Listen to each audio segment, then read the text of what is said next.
First exhibit's going to be 20.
So are you going to question him on how many documents that he reviewed?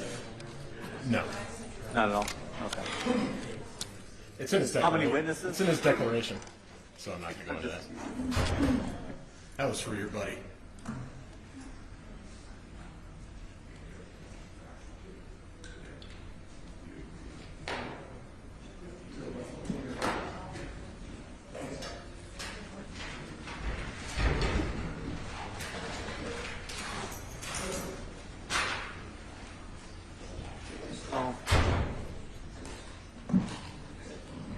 Shitty phone calls.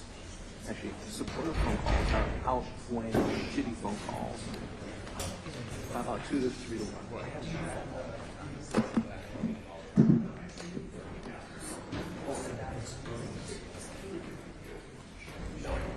Yeah, there's people who call me on the main line. And just lots of shitty stuff. And my first reaction is just call them back and show them for this. And then I'm like, if I call him, well, I'm okay with it. Well, the problem is I'm giving he's in the waiting room. He's in the waiting room, yeah. So did you all send over more exhibits? Or Oh, no, sorry. That was, no. That came from you guys. Okay, he just told me you did, so Sorry, I retract. We got them from you guys. you guys sent them No, over. I know we did. I know we did.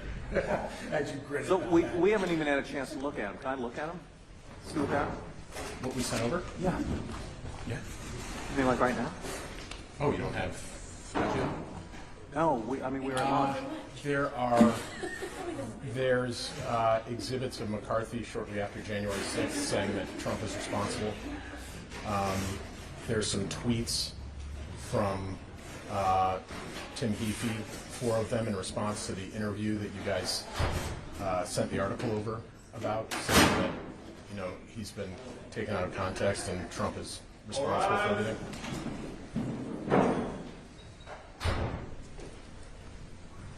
You may be seated.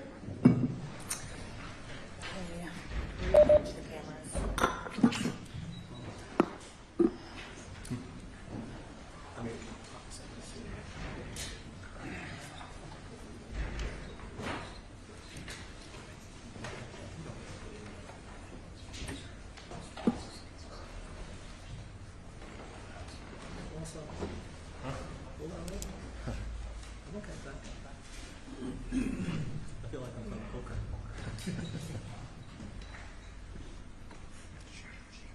Oh, nice. Sorry, Your Honor.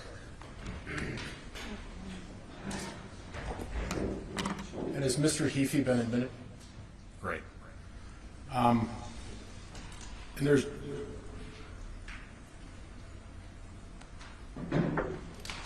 just one preliminary issue, Your Honor, when you're set up. Actually, let me start again.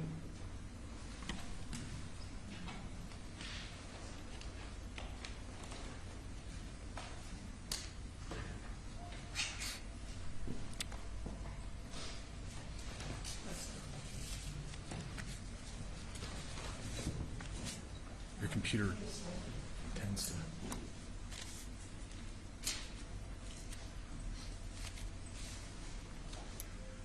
So one preliminary matter. Congressman Buck testified yesterday as their witness on the January 6th committee and the report. We would move to strike then Congressman Neal's declaration from the record. Since we're not getting the opportunity to cross-examine him, they made the choice that they used Congressman Buck rather than Congressman Neal's. He had some things in his declaration that Mr. Buck or Congressman Buck did not testify about. I don't plan on asking Mr. Heafy to rebut what's in Mr. Neal's declaration, since it should be struck from the record.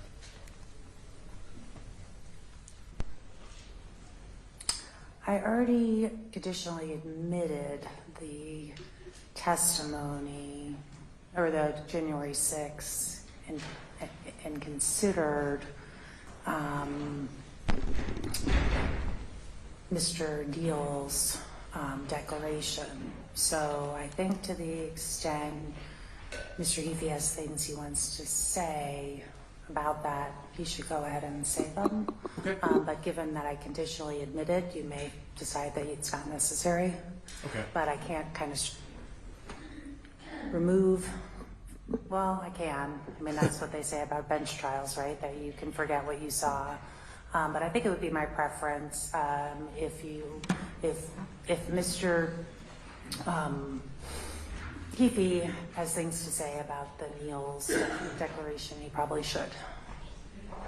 I'm sorry, could you repeat that, Your Honor? I think if Mr. Heafy has things he wants to say about the, well, first of all, why don't you tell me? Would you like me to consider, when I make my final determination on the January 6th report, the Neal's declaration?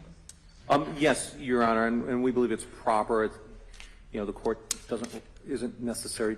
The court is not required to only confine itself to testimony when determining the admissibility of a report. Obviously, the court's already made a consideration of it and viewed it, and so we think that you've already relied on it, obviously, and it should stay in. And I'm guessing you'll put the same amount of weight on it as you have already. So that would be my preference as well. And I appreciate that, Your Honor. I'll just make the record that yesterday we were given the choice of door 1 or door 2, Neal's declaration or and Congressman I made Buck. you choose Buck. And we had to choose Congressman Buck. And so I think, given that you've required us to make Mr. Heafy available for cross-examination, even though he had submitted a declaration and we were willing to stand on that, and that Congressman Buck has been made available for cross-examination, Congressman Neal's has not suffered the same fate. So we're happy if Your Honor wishes to consider it, but would just urge you to consider it for the weight it deserves.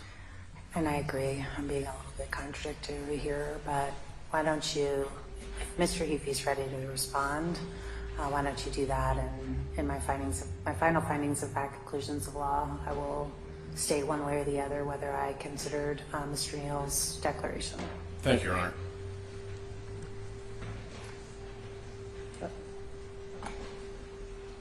So would you like to swear Mr. Heafy in? Yeah, can we make it so, change the view so we see he's a little bit bigger?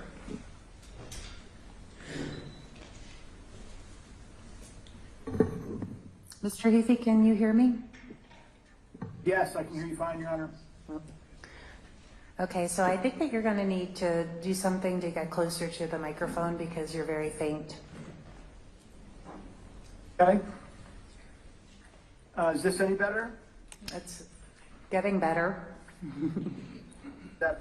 Is that any better?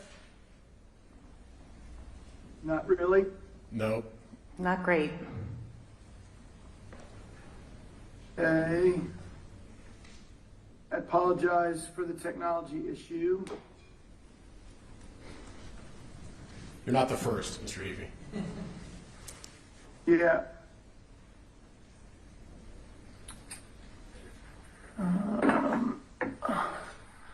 I just don't know where the microphone is, so I'll just have to speak up as long as you all can hear me this way. Yep, but that works, but it's. Okay. Yeah, that's fine, and we'll let you know if we're having trouble hearing you, okay? Okay. I will speak up, Your Honor. I apologize for the faint audio. Can you raise your right hand, please? Do you swear under the penalty of perjury that the testimony you will give before this court shall be the truth, the whole truth, and nothing but the truth? I swear, yes. Great, thank you. Please introduce yourself to the court.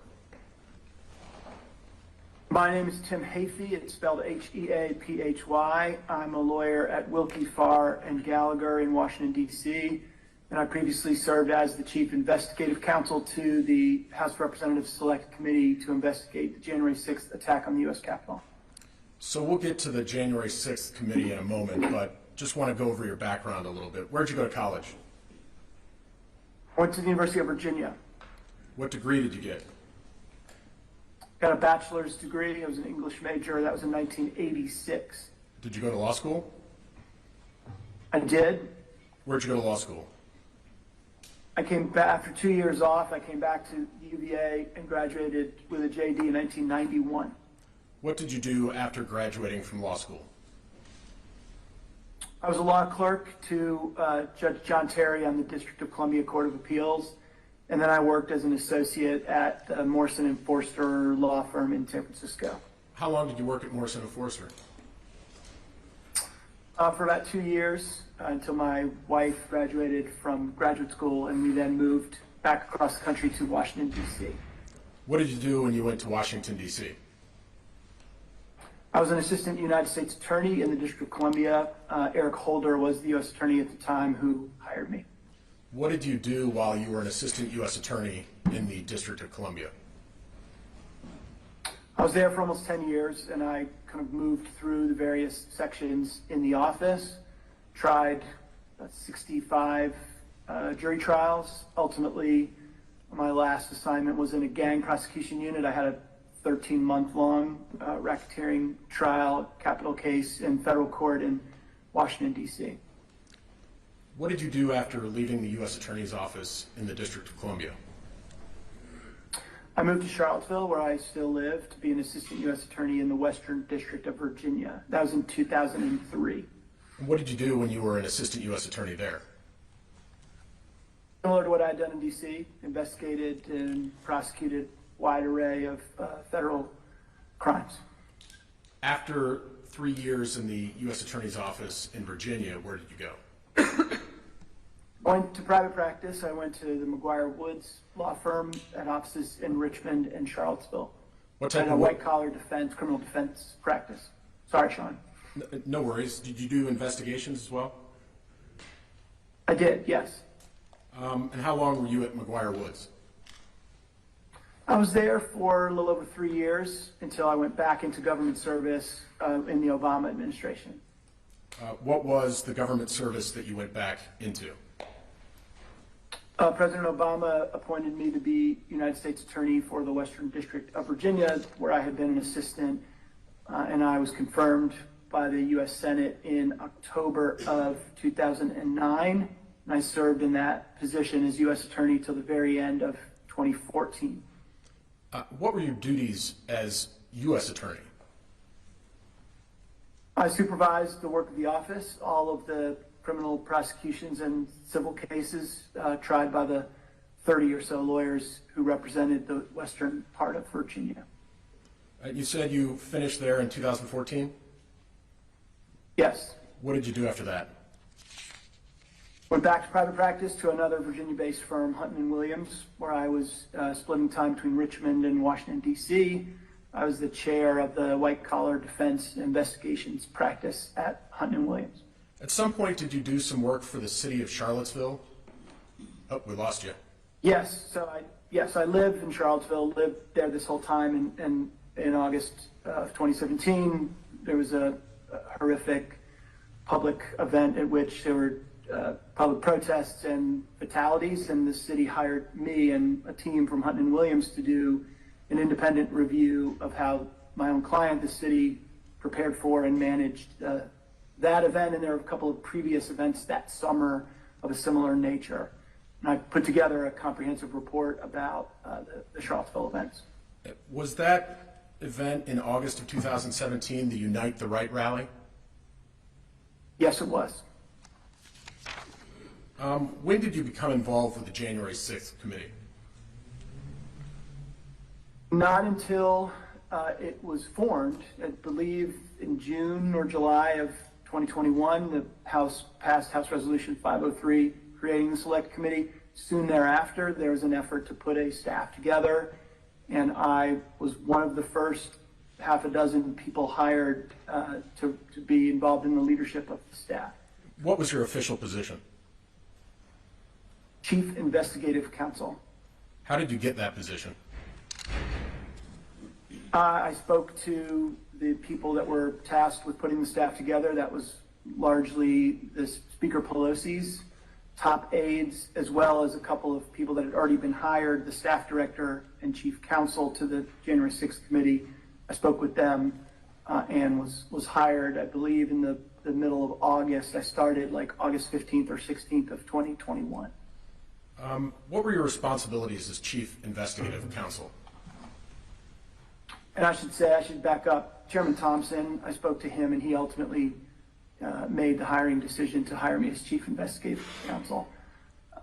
So my duties were essentially to run the day-to-day investigation. First, hire a lot of people, lawyers and other professionals, to do the work, the fact gathering of the investigation. And then over the course of the duration of the Select Committee, I supervised the work day-to-day.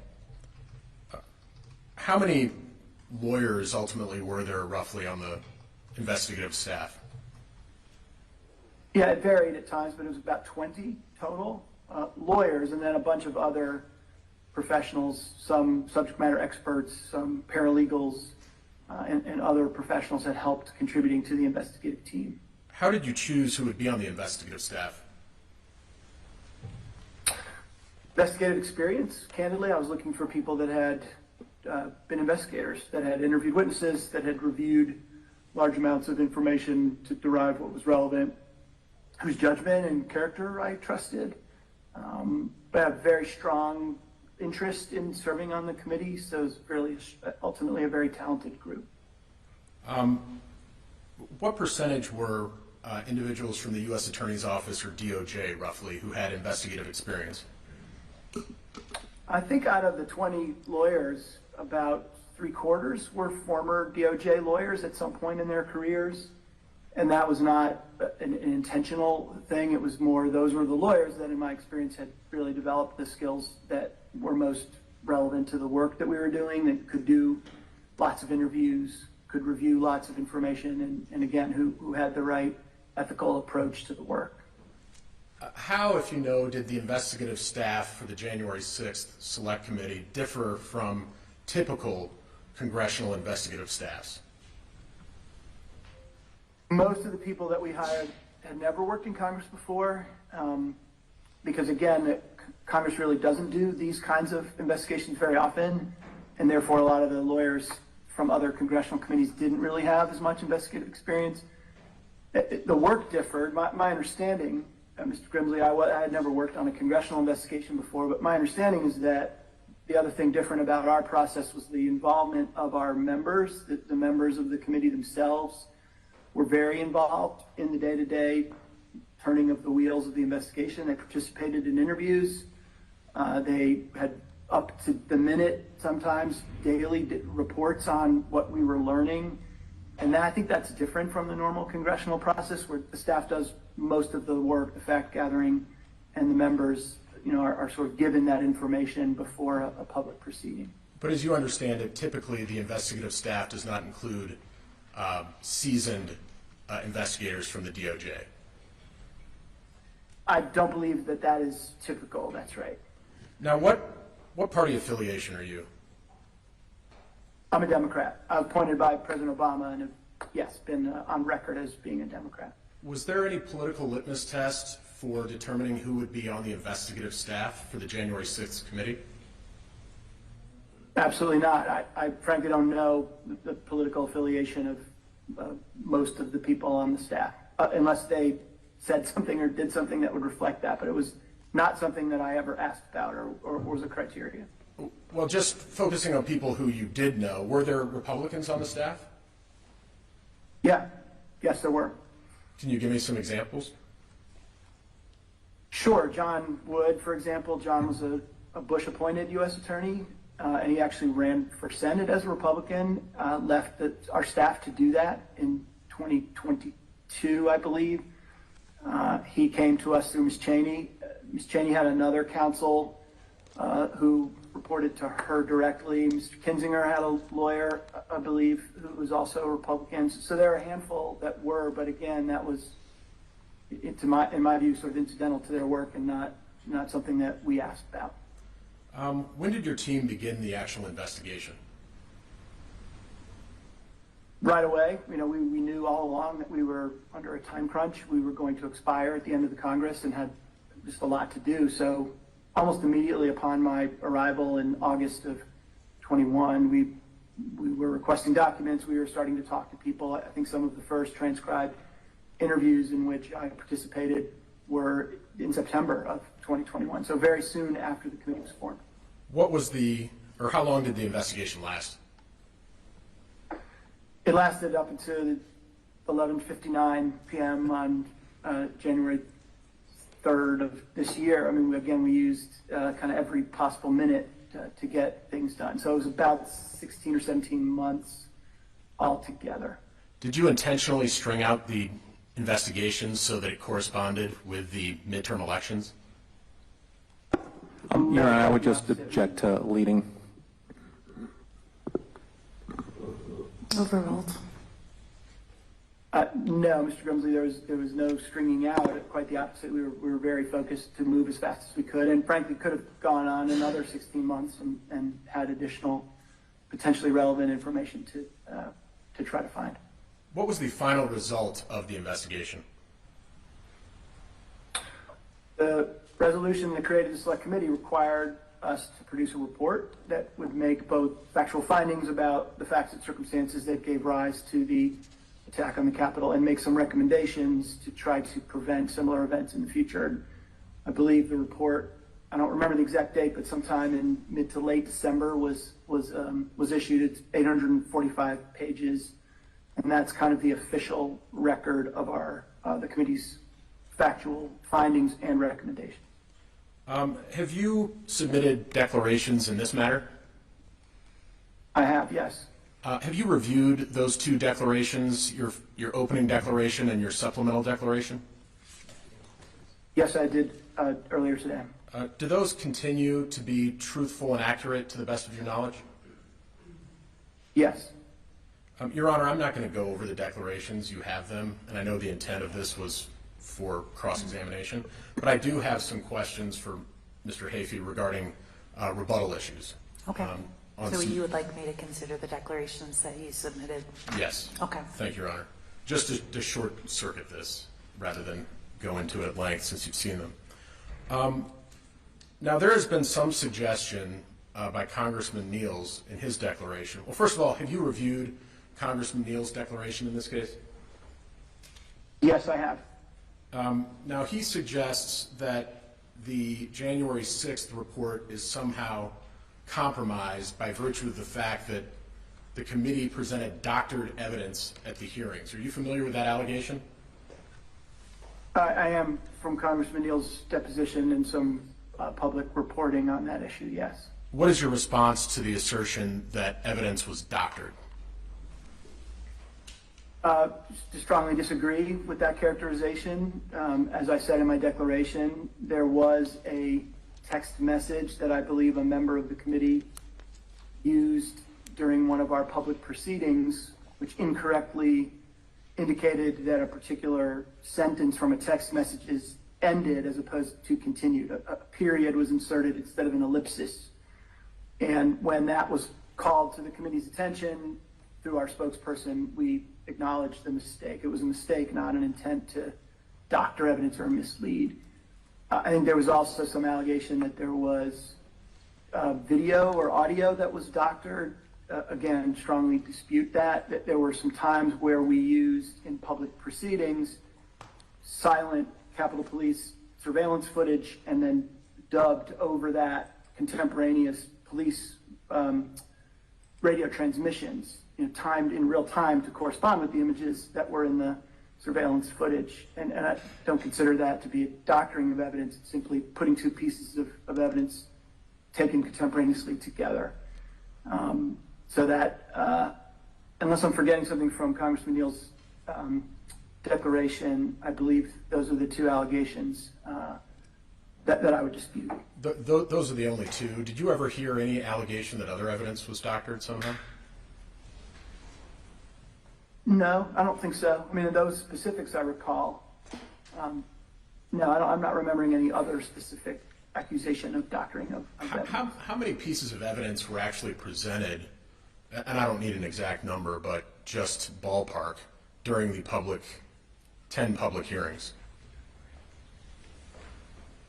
Pieces of evidence, broad term. We played clips of depositions. We showed documents or images that had been obtained, hundreds, even thousands over the course of the hearings. And then the hearings were a subset of what we actually presented in the final report. So I think the report indicates exactly, with more specificity than I can recall, how many documents we were able to obtain, how many witnesses we interviewed. All of that is detailed with more specificity in the report. Now, there was a question raised yesterday about whether or not the January 6th committee had interviewed leadership from the Capitol Police. Did the January 6th committee interview leadership from the Capitol Police, including Chief Sund? Yes, we interviewed 6 or 8 or 10 even senior officials of the Capitol Police, including Chief Sund. Were there any interviews or depositions that were kept confidential and not released to the public?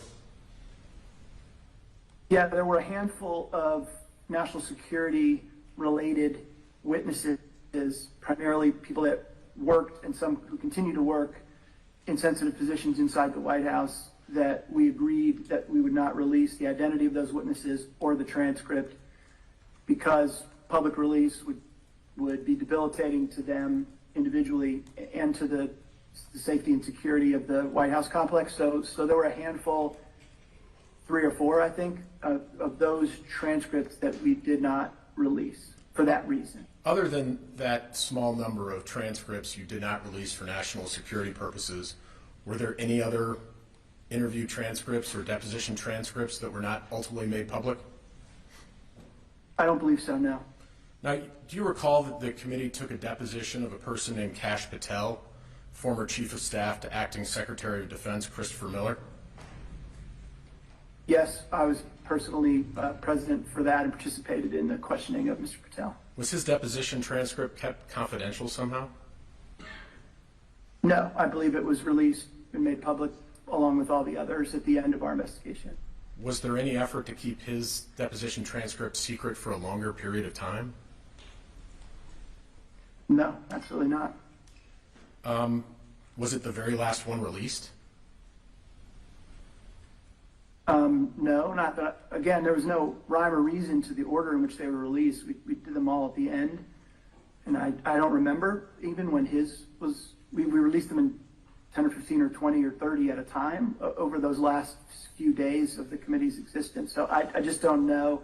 But if your question is, was there an intentional effort to hold his to the end? Absolutely not. Did Mr. Patel ever reach out to ask to provide testimony at a public hearing? We never dealt with Mr. Patel directly. He was represented. I believe Greg Sofer at Hush Blackwell was his lawyer, and I don't remember Mr. Sofer ever making a request for Mr. Patel to testify at a public hearing. Now, as an experienced investigator, why might an investigative team wait to release transcripts to the public until the end of an investigation? Any kind of investigation is hampered if you're unable to discern what a witness is providing from personal knowledge versus things the witness may have heard from other sources. So it's very important to try to prevent the public release or the sharing in any way of information that you're learning during the investigation, because it makes it easier to sort of ensure that you're getting personal knowledge.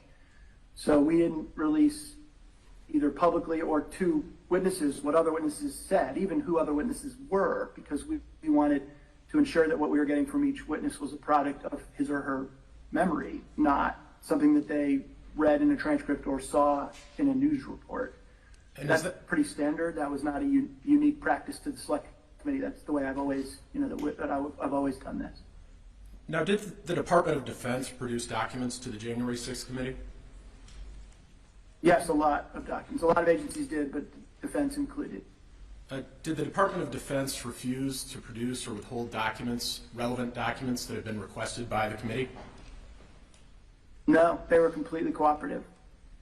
Would the request for documents that the January 6th committee sent to the Department of Defense have covered documents, if they existed, showing that President Trump had authorized 10,000 to 20,000 National Guard troops to be on the ready?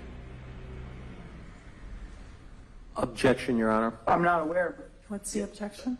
Your Honor, my understanding is that, well, first of all, this is calling for speculation. And secondly, it's beyond the scope of our understanding of what this witness is here for, is to describe the processes of the January 6th Commission, not to rebut the testimony of earlier witnesses or earlier pieces of evidence. He was called by the court essentially for the January 6th Commission not to be used as a witness on the petitioner's behalf. Had we probably would have prepared for cross-examination if we had known that his testimony would be used in a substantive manner in this case. Well, yesterday they advised the court that they were going to call him as a rebuttal specifically to the testimony of Mr. Patel and Ms. Pearson. And so his testimony certainly isn't a surprise to me. And I don't think that the question is speculative. Mr. Patel testified that there were documents showing this authorization and that they must not have been produced by the Department of Defense. And what I believe Mr. Grimsley is asking is if those documents existed, was there any understanding that things were being withheld? So I'm going to let him answer. That's a long way of saying the objection is overruled. So let me repeat the question. Would the document requests that were sent to the Department of Defense been broad enough to cover any documents that the Department of Defense had showing records of an authorization by the President for 10,000 to 20,000 National Guard troops to be on the ready? Absolutely, and there was no such document produced. Now, did you attend Mr. Patel's deposition? I did. Did you investigate the many assertions made by Mr. Patel in that deposition? Both before and after. We asked him about conversations that other witnesses had related to us that they had with him, and then we continued to, as you do in every investigation, attempt to corroborate assertions. So yes, we plugged in the questions and answers from Mr. Patel into the evolving body of work of the Select Committee. Were you able to observe Mr. Patel's demeanor during the deposition? Yes. Based on your investigation, including the deposition of Mr. Patel, do you have an opinion as to Mr. Patel's character for truthfulness or untruthfulness? Objection, Your Honor. Rule 608A allows this. He's asking for opinion testimony, and I'm not sure Mr. Hafey is an expert on judging character, certainly has been qualified by this court. Your Honor, Colorado Rule of Evidence 608A allows for extrinsic testimony by individuals about a witness and specifically allows them to provide an opinion as to that witness's character for truthfulness or untruthfulness. Mr. Hafey has a basis for doing so, and he is allowed to do so. I'm certainly willing to provide the court with legal authority. If the court would like briefing on this, I think that would be fine, and we could take the testimony and then just decide afterwards whether it be stricken, but this is squarely within the confines of Rule 608A.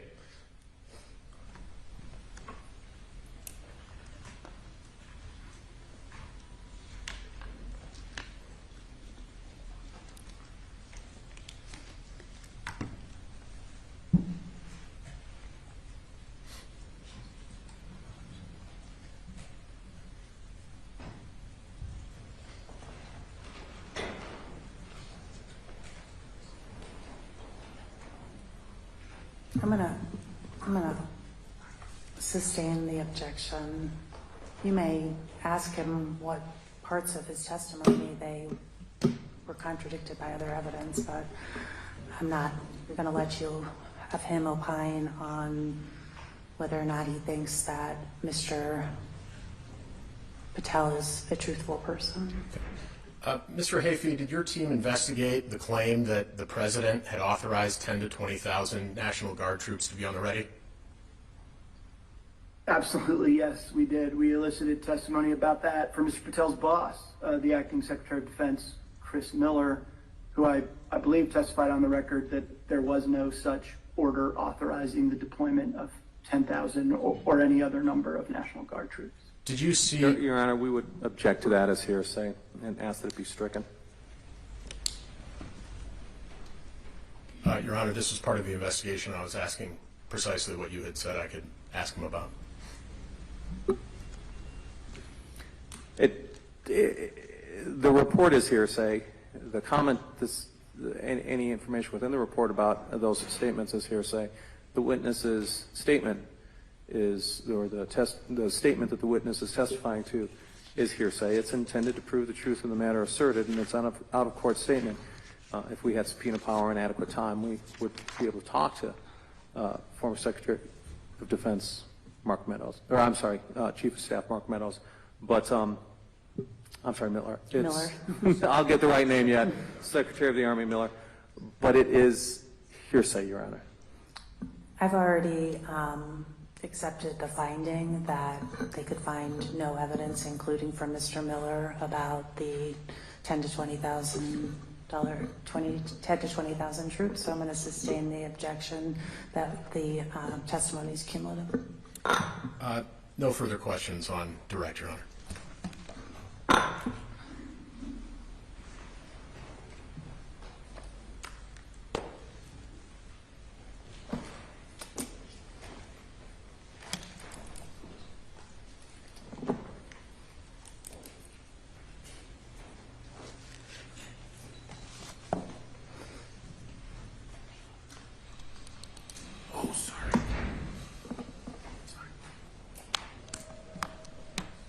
Just one.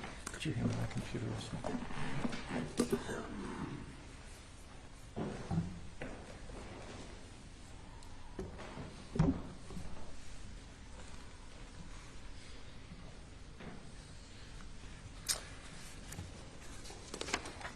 You should go now, Ald. We have pictures. Thank you, Your Honor. Good afternoon, Mr. Hafey. Is it, and I apologize, do you pronounce your name Hafey or Hefey? I've heard it both ways. Yeah, it's Hafey with the long A. Thank you for the clarification. Okay, thank you very much. So let me ask you a little bit about your experience. Do you have experience running large investigations? Yes, I was a U.S. attorney, an assistant U.S. attorney where I ran large investigations, and a U.S. attorney where I supervised them. The Charlottesville investigation was substantial and actually similar. So yes, before taking this position, I had supervised other investigations. Okay. And were those investigations, would it be fair to say they were grand jury investigations? Mostly? Some were not. Okay. Did you supervise large grand jury investigations? I did, yes, as a prosecutor, many. Okay. So I think in your declaration, you had talked a little bit about sort of the number of documents and number of witnesses that the select committee called. Do you recall that? Yes, Okay. And it talked about maybe 1,000 or so witnesses and 1 million or so documents, those types of numbers, correct? yes. And do you have experience, for example, in grand juries, in investigations of that size? I don't believe I'd ever had a grand jury investigation that had quite that many witnesses or documents. No, this was probably a new peak in terms of volume of information. Would it be fair to say, did you work in grand jury investigations with over 100 witnesses? Yes, Okay. And would it be fair to say that you worked in grand jury investigations of over 100,000 documents? definitely, yes. Okay.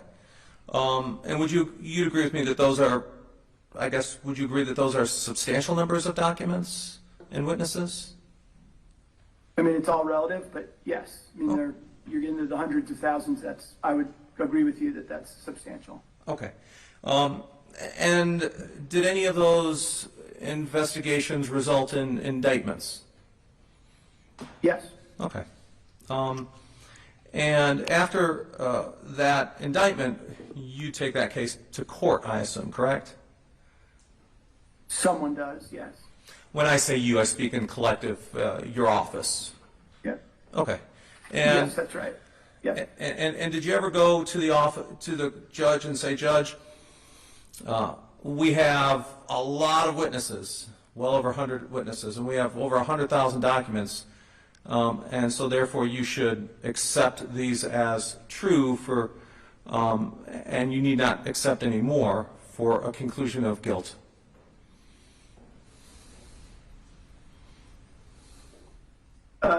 No, the majority of, when you say grand jury investigation, that is simply a first step in a criminal case, and a judge himself or herself cannot make a summary finding. It's a jury decision, and it has to be proven at a much different standard, beyond a reasonable doubt. So the procedural posture of the criminal process would not allow for what you're suggesting. Right. And part of the reason for that is because that evidence would be subjected to the adversarial process. Would you agree with me on that? Yes. Okay. So you don't just take the evidence as hard as, the court doesn't take the evidence, despite how hard a prosecution office may work on it, simply at face value, but requires it all to be subjected to the adversarial process, correct? In a criminal case, before a defendant can be convicted, that is a higher standard of proof than that which applies in a grand jury. Grand jury's probable cause, guilt in a criminal case is guilt beyond a reasonable doubt, and that's a higher standard. But for a court to make that determination from a procedural standpoint, it has to subject that evidence to the adversarial process, correct? It is, the adversarial process, yes, is available in a criminal proceeding, not in a grand jury proceeding.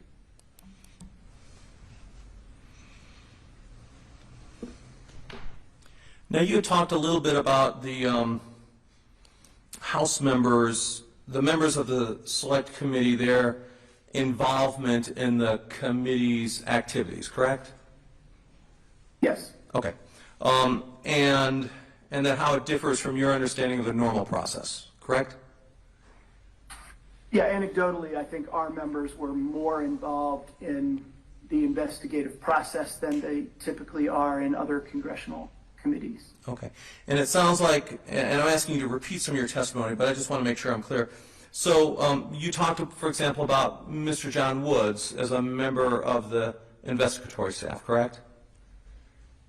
He was the co-leader of one of our 5 investigative teams, Okay. yes. He was more senior than other lawyers and very much involved. And you received his name through a reference from Representative Cheney. How did that work? Yes, I believe Ms. Cheney introduced John to me as a potential staffer and asked me to speak with him. And when I did and got to see his qualifications, we hired him to co-lead the gold team. And he also had a kind of collateral duty of being counsel to Ms. Cheney. And Representative Kinzinger also recommended an attorney hire, correct? I think with Mr. Kinzinger, his lawyer was already on the staff, and Kinzinger asked that he be sort of designated as Kinzinger, his collateral duty was to be counsel to Mr. Kinzinger. He was a lawyer that came to us from the Central Intelligence Agency named Steve Devine. And so did he represent Representative Kinzinger? Did he have an attorney-client relationship with Representative Kinzinger at the same time he was a staff member on the committee? He was a staff member on the committee exclusively, but part of his responsibility was to sort of be Mr. Kinzinger's counsel. So he had separate conversations with Mr. Kinzinger, of which I was not a part. Okay.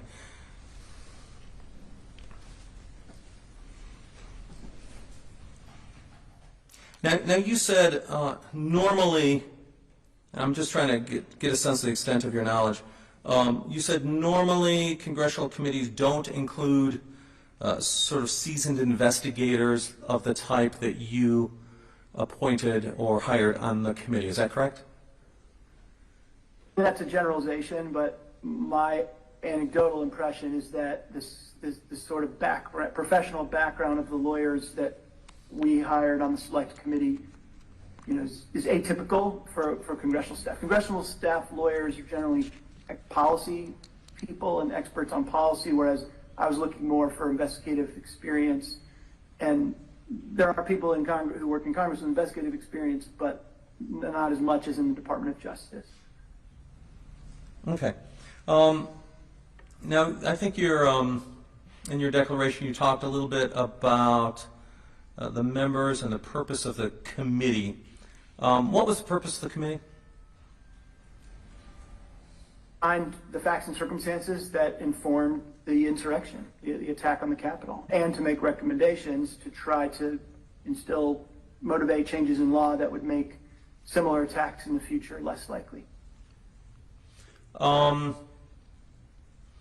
And the members themselves, is it your belief that they went into the committee with an open mind as to the conclusions of the committee?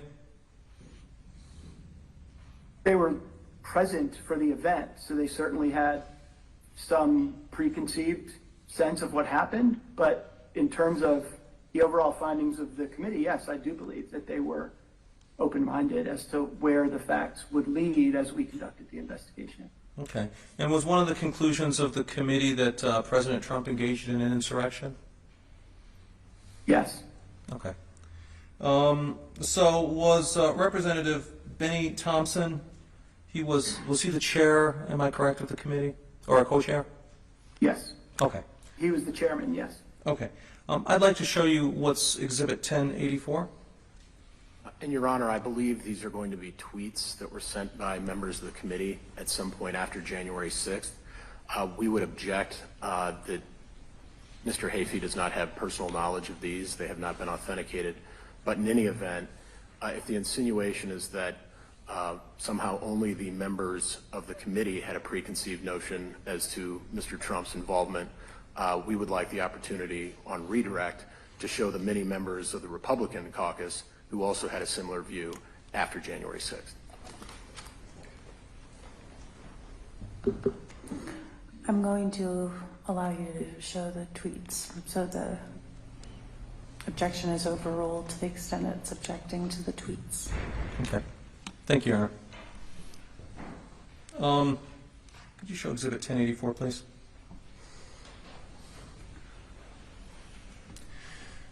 Oh, boy. I can't even read that myself. May I use your computer here? Yes, please. Okay. You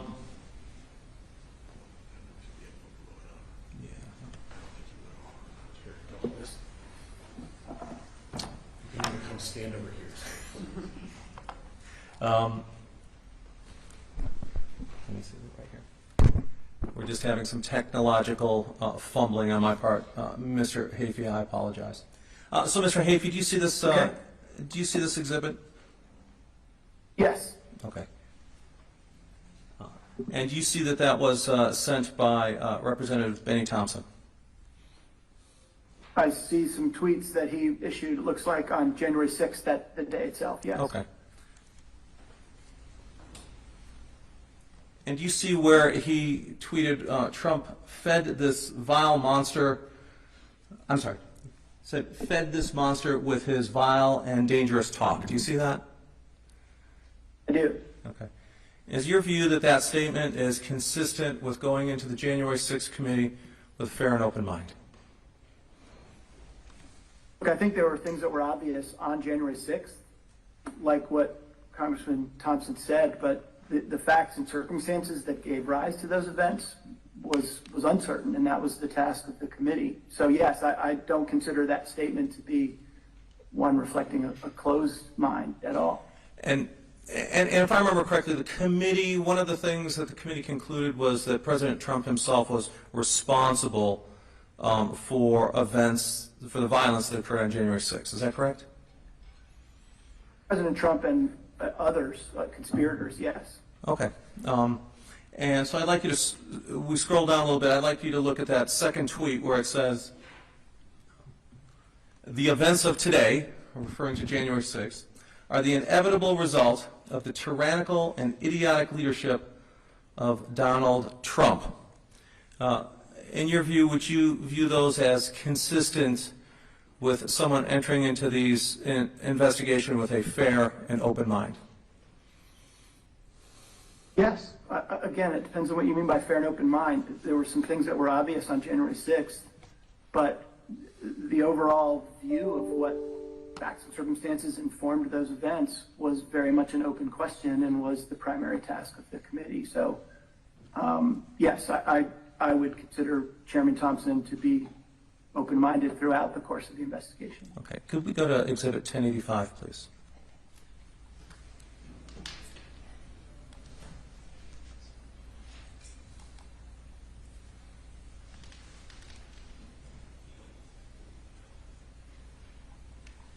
And you see that first tweet where it says, former President Trump has to be held accountable for his actions that precipitated the riot at the U.S. Capitol on January 6th. Do you see that?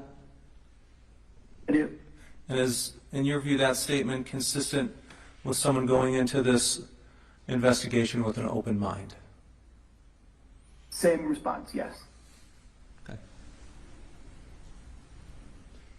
And you see where he wrote on January 29th, it says, Donald Trump threatened our entire democracy by instigating this attack on our nation's capital. Do you see where it says that? I do, yes. And you say that when Representative Thompson said that President Trump threatened our democracy by instigating, that he instigated the attack, that he's entering into the investigation and deliberations with an open mind. I don't think he's open-minded about that fact, but he's certainly open-minded about the scope of the investigation. I think that fact was obvious on January 6th. That Donald Trump that plugged into. I'm sorry, I apologize. Sorry, go ahead. You please finish your answer. You start any investigation with certain things you know and certain things you don't know.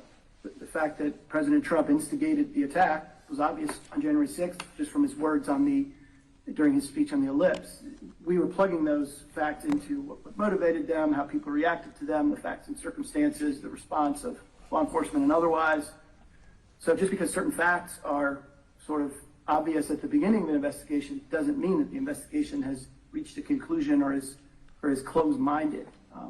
So again, to answer your question, I don't believe that statement reflects that there was that he was, I think your term was closed-minded. while certain facts were, in his view, established, we still needed to plug them into a much broader context.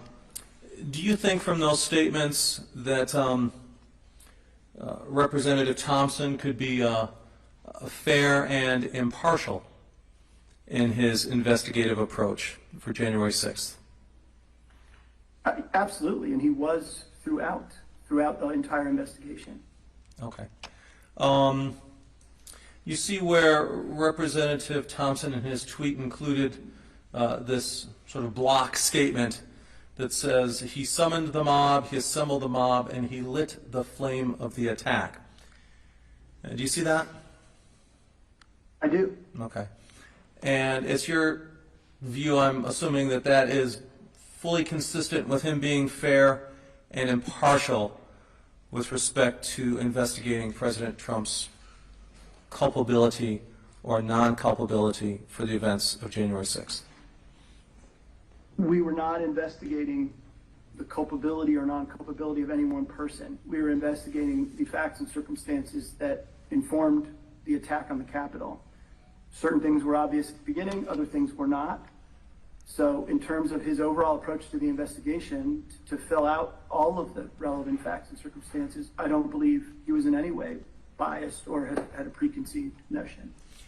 So you said there were certain facts that were obvious in the obvious at the start of the investigation, and I believe, and I just want to make sure I'm correct, that one of the facts that was obvious at the start of the investigation was that Donald Trump instigated the violence. Is that correct? Donald Trump talked about violence directly, yes, during his speech on the ellipse. So is that a yes to my question? I'm sorry, repeat the question? Could the court reporter please repeat the question? Okay. So you said there were certain facts that were obvious at the start of the investigation. And I believe, and I just want to make sure I'm correct, that one of the facts that was obvious at the start of the investigation was that Donald Trump instigated the violence. Is that correct? I'm sorry, I could barely hear it, but was it? Yeah, Was it I can read it. I'm going to read it Yeah, I'm because sorry. you can't hear the court reporter because she doesn't have a microphone. So the question was, so you said there were certain facts that were obvious at the start of the investigation, and I believe, and I just want to make sure I'm correct, that one of the facts that was obvious at the start of the investigation was that Donald Trump instigated the violence. Is that correct? Yes, Donald Trump said you have to fight like hell or you won't have a country anymore. Right? That was something that was stated at the ellipse, which did in fact instigate violence. So yes, the answer to that question would be yes. Okay, let's go to Exhibit 1086. Was Representative Lofgren, Zoe Lofgren, a member of the commission? She was a member of the select committee, yes. I'm sorry, the committee. My apologies. So I'm going to show you what's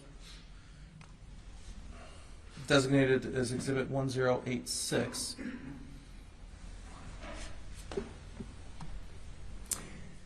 And in that, are you able to see that?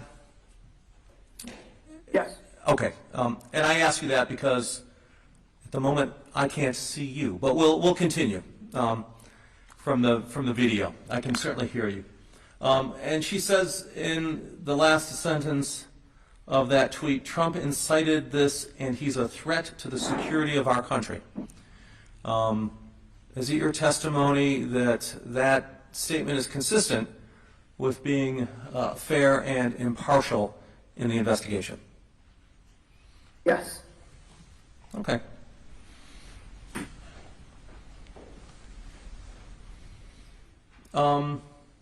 Let's go to Exhibit 1087.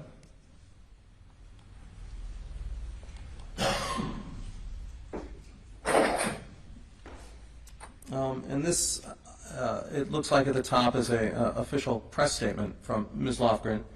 And in it, she says that, can you scroll down just a little bit?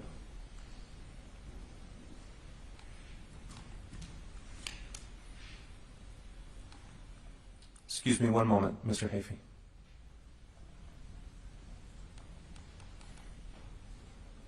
She says, if you see that paragraph that begins in italicized font towards the bottom of it, today we don't need a long investigation to know the president incited right-wing terrorists to attack the Congress to try to overturn constitutional government. And it's your view that that statement is consistent with Ms. Lofgren being fair and impartial on the committee. Is that correct?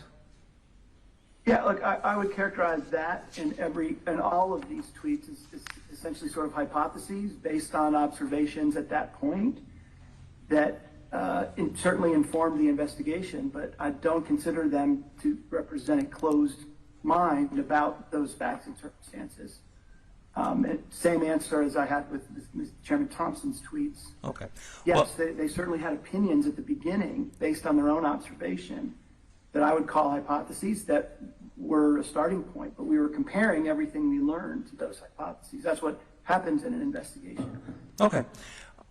I'm going to go through a number of additional exhibits. We'll go through them quickly. I'll ask you the same questions. I assume you'll give me the same answers. And we'll try to move this. You provided these to me earlier today, and I've seen them all. And yes, we'll have the same answer to all of the member tweets reflecting this perspective. Okay, so let's do this. Since we personally, on our side, didn't provide them, I'm just going to go to the exhibits. I'm going to say, is that one of the exhibits that you saw to which you will provide the same answer if I read parts of the exhibit? Can we do that? Well, Yeah, so I'm fair not enough, going to great. admit this into evidence. It's being used for impeachment. So if you want me to hear the impeachment, you're going to unfortunately have to walk through it. Let's walk right through it then. Let's go to exhibit 1088, please. And Your Honor, I would object to this being impeachment because it's not impeaching the witness's testimony at all.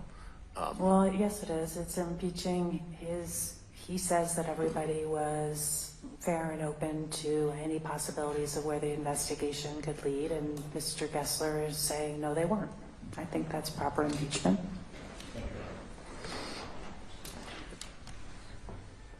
So do you see this exhibit here? I do, yes. So it says, while we were performing our duties, the President of the United States, in an unconscionable act of sedition and insurrection, incited a violent mob to attack the Capitol. See where it says that? I do. And that, in your view, that is consistent with someone being fair and impartial in an investigation? I think that was Mr. Schiff's hypothesis, informed by events that he observed, but does not reflect him or others to have a closed mind. Okay. Let's go to exhibit 1095, please.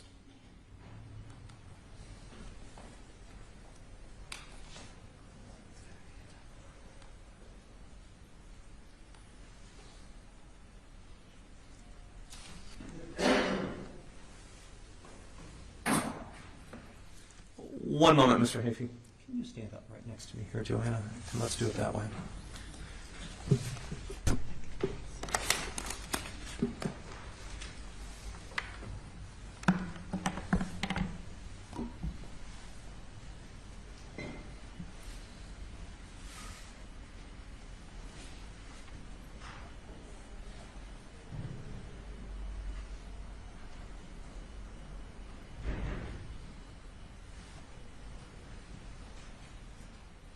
And it says, towards the end of the first paragraph, it says, Aguilar spoke on the House floor to call on his Republican colleagues to uphold their oaths of office by holding the president accountable and supporting impeachment. So here's where Representative Aguilar is asking others to hold the president accountable and support impeachment. And then later in the next paragraph it says, when the president sent a mob to the Capitol, radicalized by his lies about the result of a free and fair election to stop the counting of the electoral votes, he made it clear that he poses a grave threat to our democracy. In your view, that statement is also consistent with Representative Aguilar being fair and impartial in the investigation in January 6th. Yeah, the reference to impeachment is instructive because there was a proceeding in Congress seeking to impeach the president based on some of the same facts that were at issue in our investigation. And I think all 9 members had already voted that he should be impeached when that proceeding took place before the committee even started. So yes, they had made some preliminary determinations, hypotheses based on what they saw, but again, wanted us to plug that into and test against all of the evidence that we were finding. So I don't believe Mr. Aguilar or any of the others had made any conclusion other than that preliminary one that informed the impeachment vote. Okay. You see where it says Representative Stephen Murphy. I'm showing you tweets from her.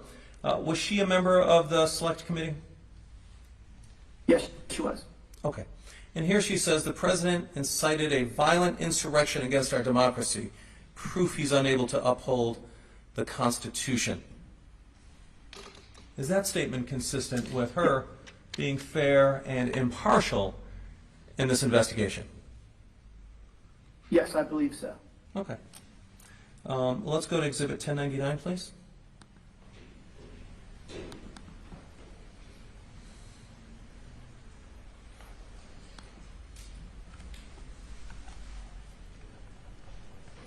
Let's scroll down, please.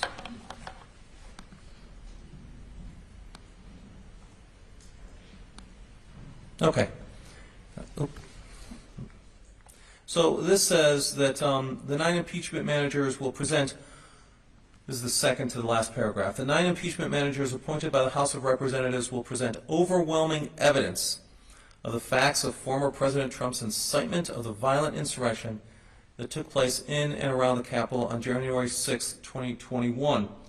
Is that statement consistent with Representative Raskin's ability to be fair and impartial as a member of the committee? Yes, same response. Mr. Raskin led the impeachment proceeding as the chief prosecutor, if you will. But I don't believe that made him close-minded about the overall facts and circumstances that gave rise to those actions. Okay, so even though he said there was overwhelming evidence, and even though he said there was overwhelming evidence that President Trump had incited a violent insurrection, and even though he actually led the prosecution of President Trump, you're saying that he remained fair and impartial in determining the conclusion, in investigating and coming up with conclusions on the January 6th Select Committee. Is that correct? Yes, because the goal of the January 6th committee was not about the culpability of any one person. It was about the overall facts and circumstances that informed the attack, all of the various components of it. The president's incitement of a violent insurrection was one among hundreds of facts or circumstances that were considered. And even that, if there had been contrary evidence, we would have presented that. So I don't believe any of these statements about this one fact among many represent that any of our members were, to use your term, closed-minded in the approach to the investigation. I'll represent to you that I've not used closed-minded, but I'm not going to object to your characterization. Let's go to the next. Let's go to the next exhibit, 1101, please.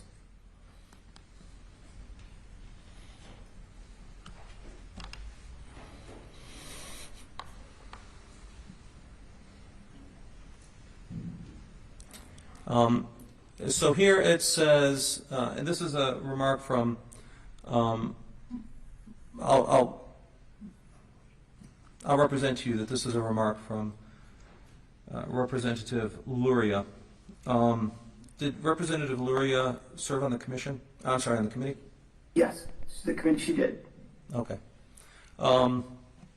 And here it says that encouraged and emboldened by President Trump. You agree with me that that statement indicates that President Trump encouraged and emboldened people? That that's the meaning of that phrase? I believe that's what Ms. Luria intended, yes. Okay. And it's your belief that that statement is consistent with the investigation, with a fair and impartial investigation by the January 6th committee. Is that correct? Yes. Okay. Let's go to Exhibit 1105, please.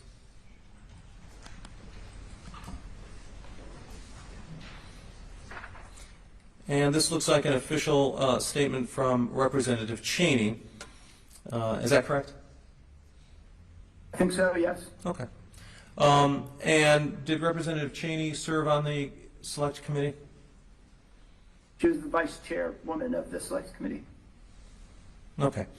And scroll up just a little bit. It's already up. Okay. Down. I'm sorry, scroll down.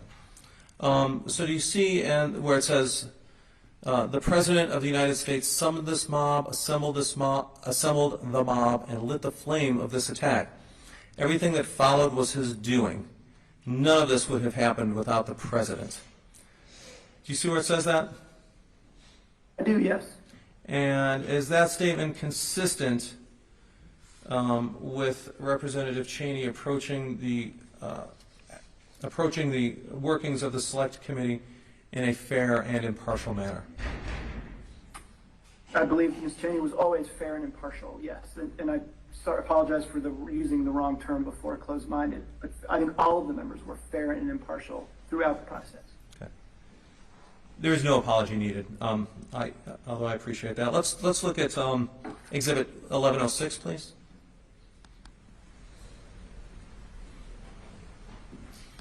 And this looks like an official statement from Representative Kinzinger. Is that correct? I think so, yes.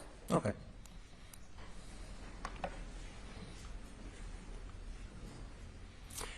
And if you look at the sort of the second, the third paragraph, final paragraph, I'll say, where it says, "There is no doubt in my mind that the President of the United States broke his oath of office and incited this insurrection."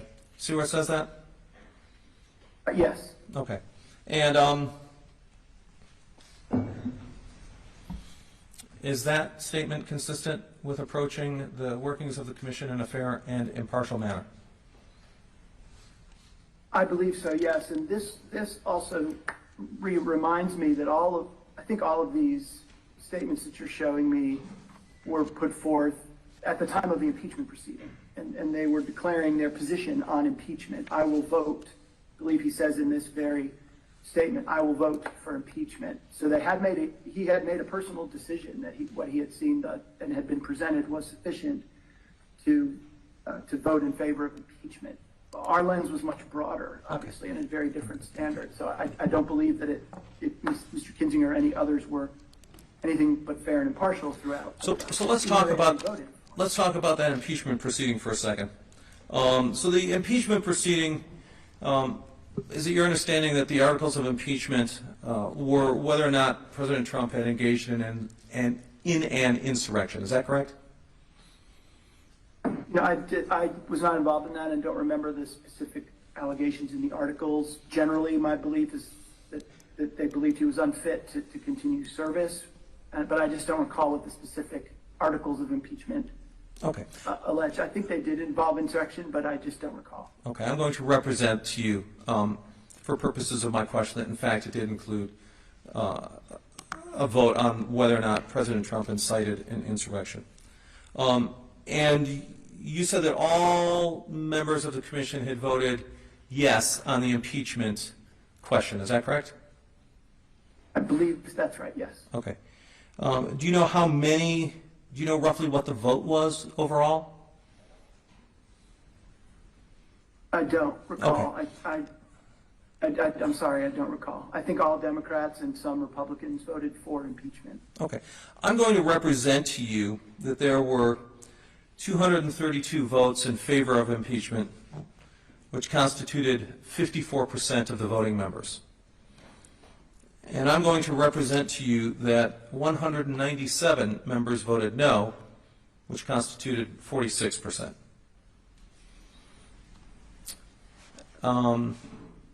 What percentage, just to be sure again, what percentage of the members of the Select Commission voted no on the impeachment?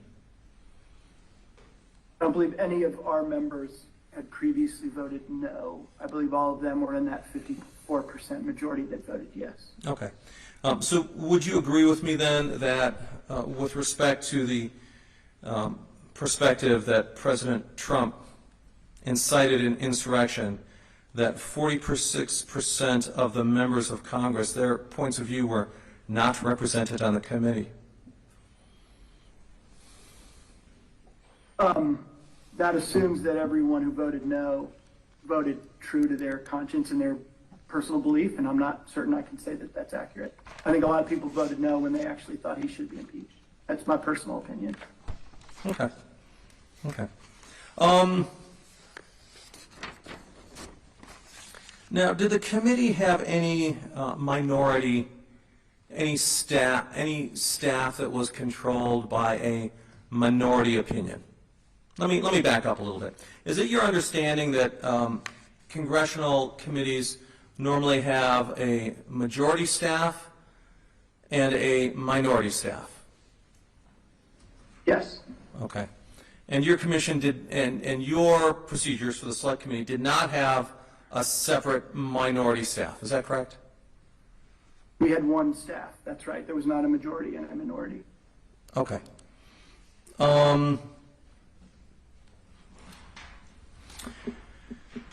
Were there any, do you know of any other commission and, or I'm sorry, committee, and I understand the limitations of your testimony earlier, but are you aware of any other committee in congressional history or modern congressional history that lacked second minority staff? I just don't know. There may be, but I don't have any personal knowledge of a point of comparison. Okay. Okay.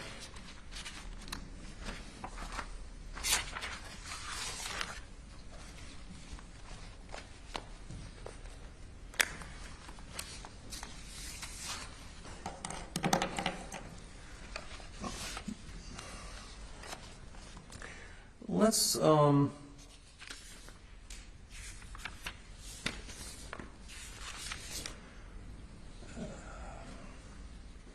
one moment, please. This one. What number is this? Excuse me just one moment, please, Your Honor.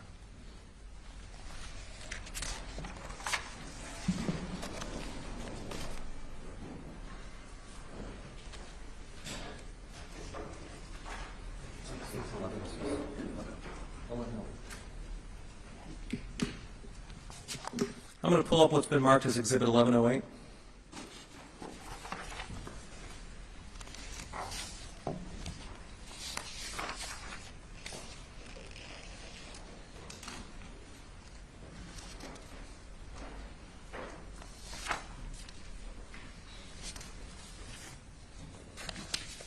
Do you see that? I do. Okay. Let's go to the third page of that, top of the third page.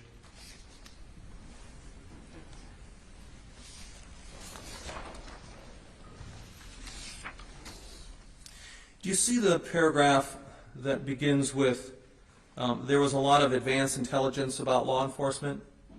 Do you see that? I do. Yes. And that's a quote, and I believe the article quotes you. Did you make that statement? I did. Okay. And you say there was a lot of intel in advance that was pretty specific, and it was enough in our view for law enforcement to have done a better job, correct? We've done a better job, yes. Okay. I still believe that to be accurate. Okay. And that advanced intelligence was about the potential for violence at the Capitol, is that correct? Yes. Okay. And now when you say advanced intelligence, did you mean intelligence or intelligence reports appearing before January 6th? Yes. Okay. Do you remember how far in advance, by any chance? I mean, did the spectrum of advanced knowledge? Do you have any memory? I'm trying to get a sense. Was it 1 hour before the start of January 6th? Was it 2 years before the start of January 6th? Can you provide a time frame there? Yeah, I can tie it very specifically to a tweet from President Trump on December the 19th, where he made a very first reference to January 6th and encouraged people to come to the Capitol and said, big protest in DC, be there, will be wild. It was immediately thereafter that the intelligence started showing people's intent to come and the potential for violence. That was the spark, really, that ultimately erupted in violence on January 6th. Okay. And so you started receiving lots of intel after that tweet, correct? Or various law enforcement agencies received that intel after that tweet? Yes. Okay. Okay.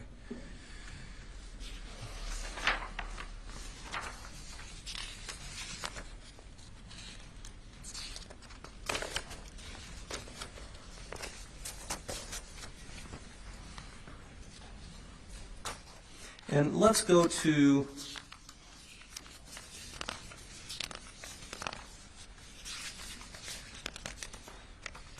the 9th page. That's what he said. Okay. You see, let's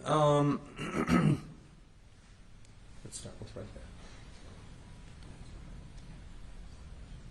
Okay. You see where it says one of the tips entered in Guardian on December 27th came from a person who was reading traffic on a website called the Donald.win, a hive of January 6th rhetoric. Do you see that? I did. Okay. What was Guardian? Guardian is a FBI system in which field agents submit information into a central database. They're called Guardians. The tips themselves are called Guardians. And the FBI, I believe, received 55 Guardians that were all placed under that CERT unrest umbrella. And I believe that this piece from the Donald.win that's quoted in this article was one such Guardian. Okay. And it says below that, it says, they think that they will have a large enough group to march into D.C. armed and will outnumber the police so they can't be stopped, the tipster wrote. They believe that since the election was stolen, that it's their constitutional right to overtake the government. And during this coup, no U.S. laws apply. Their plan is to literally kill people. Please take this tip seriously and investigate further. Was that one of the pieces of evidence, or one of the, was that the tip that was entered into Guardian on December 27th? That was one of many tips that were entered into the Guardian system. I don't recall this one specifically, but I know about December 27th. But that sounds consistent with the kind of information that was starting to emerge in advance of January 6th, between December 19th and the tweet and the attack on the Capitol. Okay.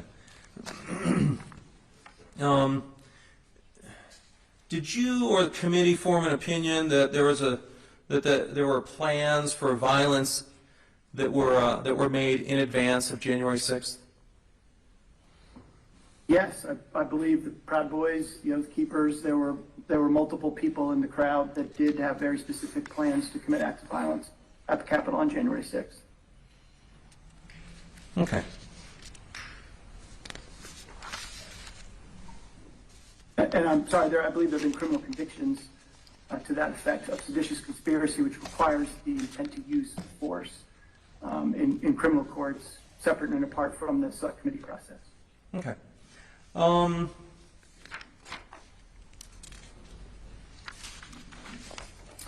Now,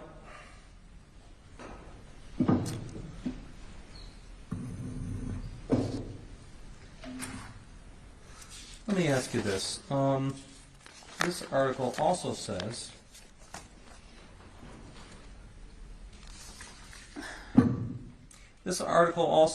and I'm looking for the quote, but I'll simply ask you, that the final commission reports downplayed the failures of law enforcement agencies to fully prepare for January 6th. Do you agree with that conclusion in the article? No, we published every interview that we did with law enforcement and otherwise. There were several appendices to the report as well that detailed the law enforcement failures. So I don't believe anything was downplayed in the report. Okay. I'll say that the report puts together the whole facts and circumstances. Failures of law enforcement was a context, but it took nothing away, in our view, from the proximate cause of the event, which was President Trump inciting the mob. The law enforcement failures made violence, unfortunately, more prevalent, but it did not detract from the overall conclusion that the causation of the attack was the president in his statements and the whole conspiracy to disrupt the transfer of power in the joint session. Okay. And that causation was one of the obvious facts that members of the commission and yourself concluded had occurred even before the January 6th Select Committee began its investigations, correct? I guess I would call it more of an hypothesis with which we started. It was what they had already decided, at least preliminarily through the impeachment process, but we were continually testing our evidence against that hypothesis. It did not change. We ultimately reinforced that conclusion over the course of our investigation.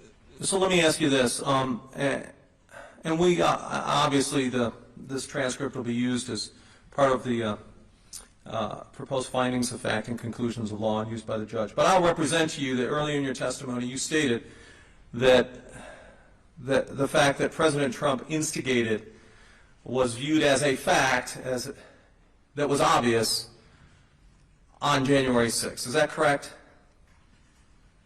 At the beginning, yes, it was obvious, but I would classify it as an obvious fact which gave rise to an operating hypothesis that informed the approach to the investigation, continually tested by other evidence. So you're saying that it began as an obvious fact, it then became a hypothesis, and then it resulted in the same conclusion at the end of the committee's work. Is that correct? No, it never changed. It's something that was obvious from the events of the day, from people that were there. It was the hypothesis that began the investigation. It informed the impeachment proceeding. But I'm saying we tested it, as you always do in an investigation, against other facts as they emerged, and it never changed. The hypothesis was not rebutted or disputed. So there's no evolution, but it was, to be clear, tested and plugged into a much more fulsome body of work beyond what had been obvious at the time of those tweets in the impeachment proceeding. Okay. So, Mr. Hafey, you were appointed by President Obama as U.S. Attorney, correct? Yes. And President Obama was, and I believe still is, a Democrat, correct? Yes, he is. Okay. And you were appointed to the January 6th committee as an investigator by Representative Pelosi, is that correct? Well, Chairman Thompson made the decision, but yes, the Speaker was involved in the hiring of the senior staff. Okay. And both former Speaker Pelosi and Representative Thompson, they were both Democrats, correct? Yes, that's right. Okay. Have you ever been appointed to a position by a Republican? I don't think so. No, I've only really been appointed. In fact, you were fired. I'm sorry, did I cut you off? Please complete your question. I apologize. You want to talk about the firing? Yeah, I'm happy to. Yeah, I was removed in my position as University Counsel by a Republican Attorney General who defeated an incumbent Democrat. I was an Assistant Attorney General in Virginia as University Counsel, and without explanation, over the objection of my client at the university, the new Republican Attorney General terminated my leave of absence while I was working on the Select Committee. Thank you, Mr. Hafey. You just saved me a few questions. I appreciate that openness. Mr. Hafey, you've made a number of political contributions over the years, correct? Yes. Okay. I'll see if we can short circuit a number of questions, but have you made any contributions to Democrats? Yes. In fact, almost, if not all, of your contributions have been to Democrats, correct?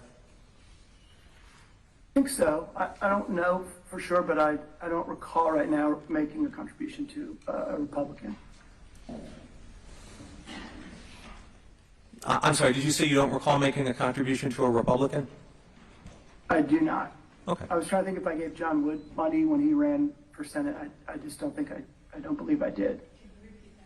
Can you repeat, what was the name of the person that you considered making a contribution to?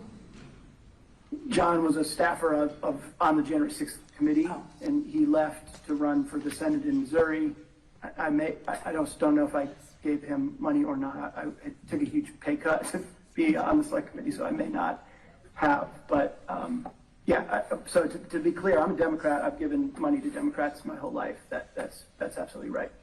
Okay. Are you currently investigating or seeking the possibility of being appointed as a federal judge? No.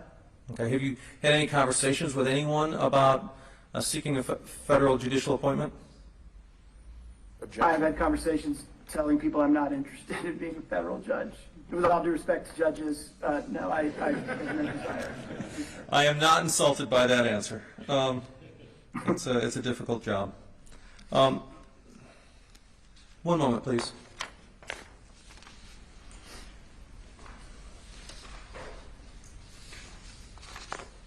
Mr. Hafey, thank you very much for your time today. I have no further questions right now. Thank you, sir. Thank you. Any redirect? Yes, Your Honor.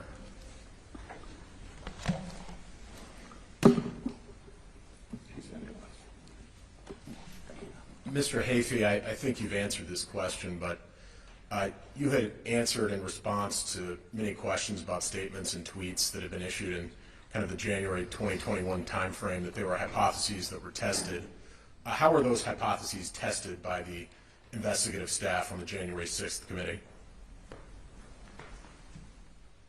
We compared them to what we were hearing from other witnesses, what we were seeing in documents, from what we were learning from the review of open source material. Every investigation starts with a hypothesis. That's the nature of it. There's a suspect at the beginning of a criminal investigation. Sometimes that's reinforced, sometimes it's rebutted.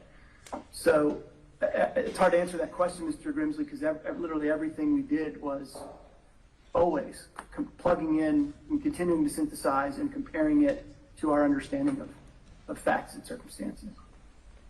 And if you had found evidence that contradicted that hypothesis, what would you have done? Absolutely, we would have found as such. We would have made that clear. When I was hired by the chairman, he gave me an instruction that was reinforced throughout, which is follow the facts and circumstances wherever they lead, and that's what we tried to do. We followed them. They ended up affirming the hypothesis, but that was a constant reassessment over the course of our work. And after over a year of investigation and discussions with the numerous witnesses that you all had and the review of documents and video, what was in testing that hypothesis, what was the conclusion of the January 6th committee with regard to President Trump's culpability in the January 6th attack? Well, I think over the course of our hearings and in the report, the conclusion we found as fact that there was an intentional multi-part plan led by the president and facilitated by him and others to disrupt the joint session and prevent the transfer of power. It's palpable throughout our hearings and it's explicitly stated in the report. And what were your conclusions about whether... Why don't you start over? What were your conclusions about whether President Trump incited a violent insurrection on January 6th? His incitement of violence was the final step of that multi-part prong to try to disrupt the transfer of power. We reinforced the hypothesis of his incitement. It broadened from just his words at the ellipse, fight like hell or you're not going to have a country anymore, to a much broader pattern of which inciting the mob was just one final desperate step. Now, there has been some suggestion that the January 6th committee was populated by Democrats and rhinos who had already prejudged President Trump's guilt. Are you familiar with other members of Congress who had also made statements in the weeks and months after the attack on January 6th regarding President Trump's culpability, including Republicans? I believe our hearings featured some statements by Leader McCarthy and Senate Minority Leader McConnell and other Republicans essentially agreeing that the president bears responsibility or incited the violence. Those things came up soon after the events in the course of the impeachment proceedings. You're just waiting. You had mentioned that Speaker McCarthy said that President Trump, in the days after the attack, bore responsibility, correct? Your Honor, I am going to object Yes. to this line of questioning.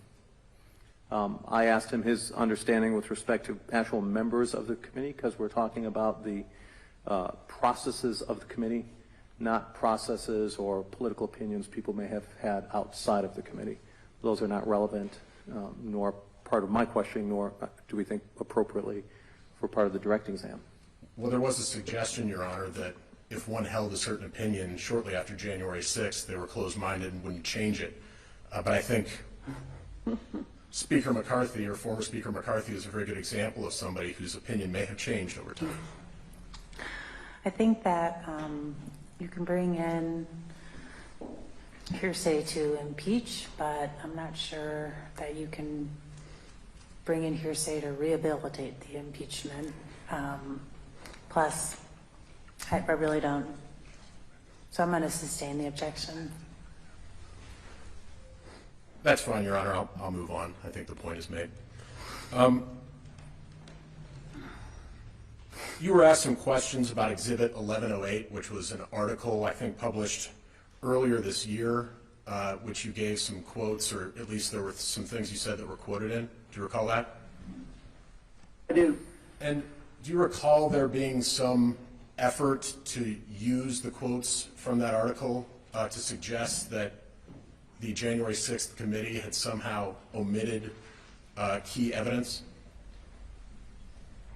Yes, I think Congresswoman Green used a clip, a link to that interview, and suggested the January 6th committee found that law enforcement was at fault. And I rebutted that in my first and only series of tweets. The only time I've ever actually tweeted something was a direct response to her in the wake of that NBC report. Can we put up Plaintiff's Exhibit 320, please?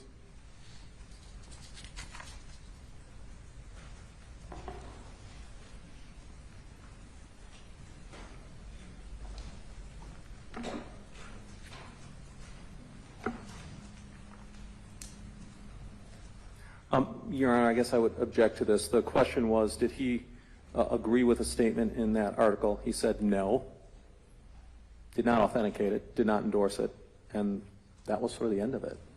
I think the article was brought up to suggest that there were other, yes, exactly. Dissent among us.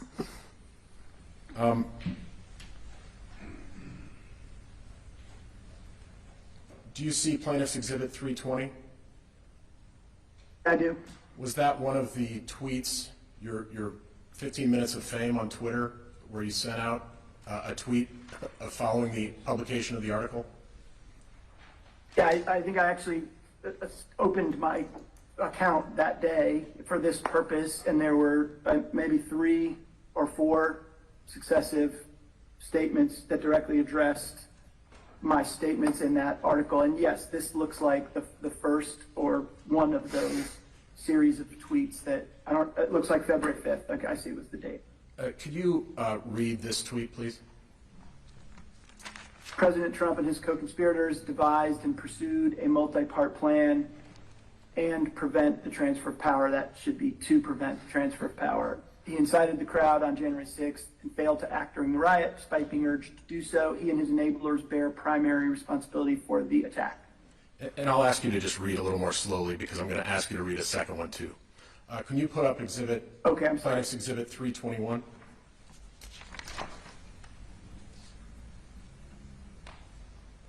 It says, I recently spoke to NBC News about law enforcement planning for January 6th.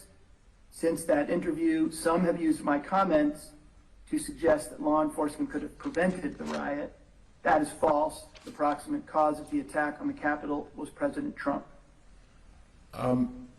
And finally, I want to ask you some questions about intelligence that was gathered prior to January 6th, following December 19th, and specifically the Guardian platform that you had talked about during cross-examination, okay? Sure. Was the committee ever able to discover or find out what specific intelligence was communicated to the president that the FBI had gathered? No, unfortunately, I can't say how much, if any, of those Guardians or other intelligence was briefed to the president. We did have testimony that on the morning of January 6th, the president was directly informed about the presence of weapons in the crowd.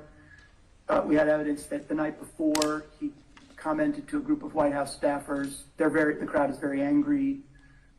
So there's some evidence of his awareness of danger or potential for violence before his speech on the ellipse. But I can't say, Mr. Grimsley, that we were ever able to determine that he was directly briefed about any of that intelligence. That was one of the many things that we just could never kind of get to the bottom of.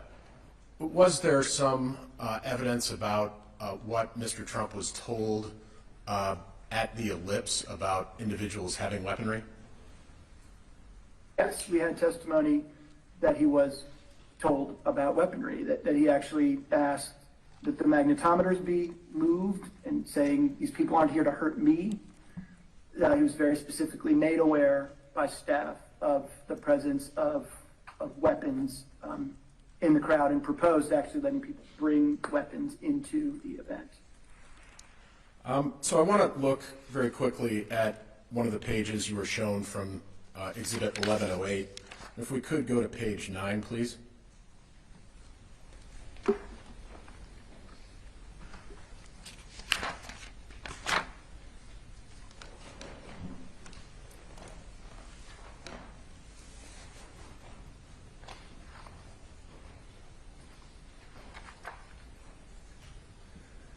And this will be the same, I think, quote from the Guardian tipster that you were asked about. If you could blow up the second to last paragraph, please. And you recall being asked a question about this very specific, or this very piece of evidence? Yes. And the tipster says they think they will have a large enough group to march into D.C. armed and will outnumber the police, so they can't be stopped. The quote goes on, they believe that since the election was stolen, that it's their constitutional right to overtake the government, and during this coup, no U.S. laws apply. Their plan is to literally kill. Please, please take this tip seriously and investigate further. You see that? Yep. And did you review the president's speech at the ellipse on January 6th as part of the investigation? Yes, absolutely. And consistent message to the election was stolen, constitutional right to overtake the government, different rules apply, different laws apply. I may be confusing that speech with other speeches, but this no rules apply or different rules apply, consistent with the president's rhetoric. Let me put up the speech. So Plaintiff's Exhibit 1029, page 14. Blow up the top, please.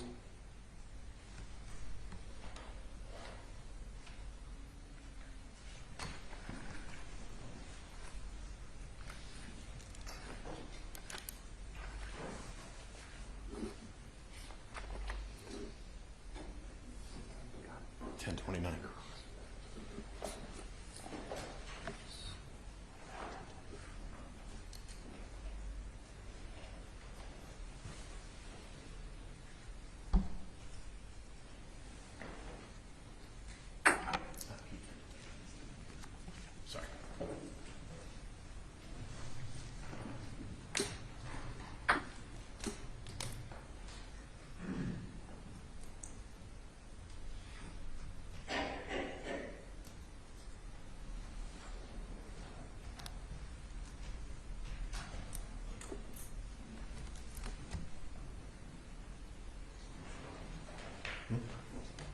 Page 14, top of the page.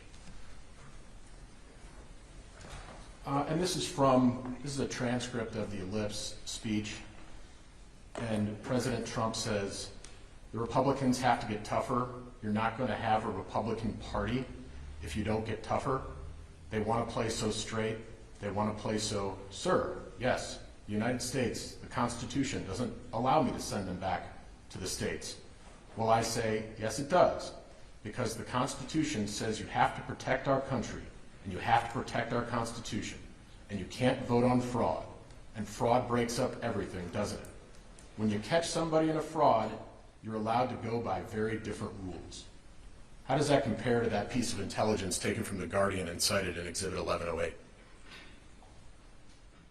Very, very closely. The president repeatedly talked about the election being stolen without factual support, and did refer to the fact that different rules apply. Saying that to an angry mob of people on the Ellipse incited violence.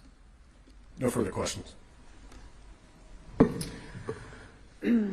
Okay, let's recess until, let's make it 3:05, so 20 minutes, and we'll finish up with, Just to, oh, for the just to record. get, sorry. No questions. Thank you, Mr. Brimsley. Yes. Now that Mr. Kolarchuk is sitting all alone, it's really easy to forget you. It's like you're at the kids' table.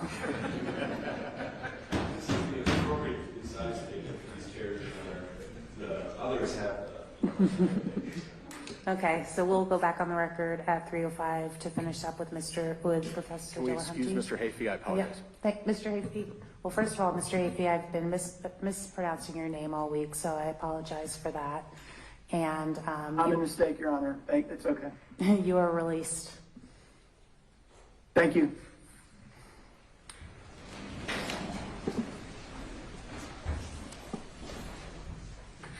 All right. Yeah.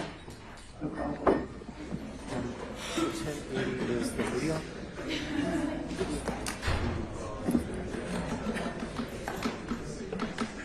Proud Boys clip. And which one is the transcript?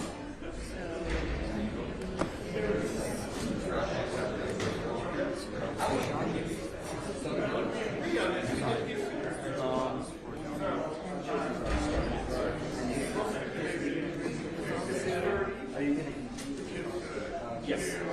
Yeah, the only reason we switched off yesterday was that we were listening. This is a personal.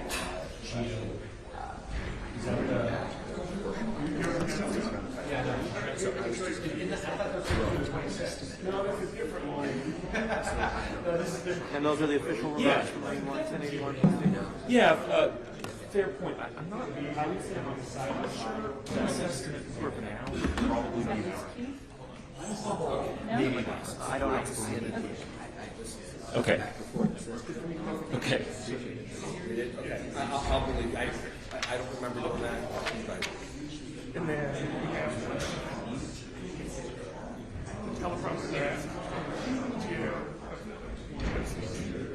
Okay. Did we agree to that?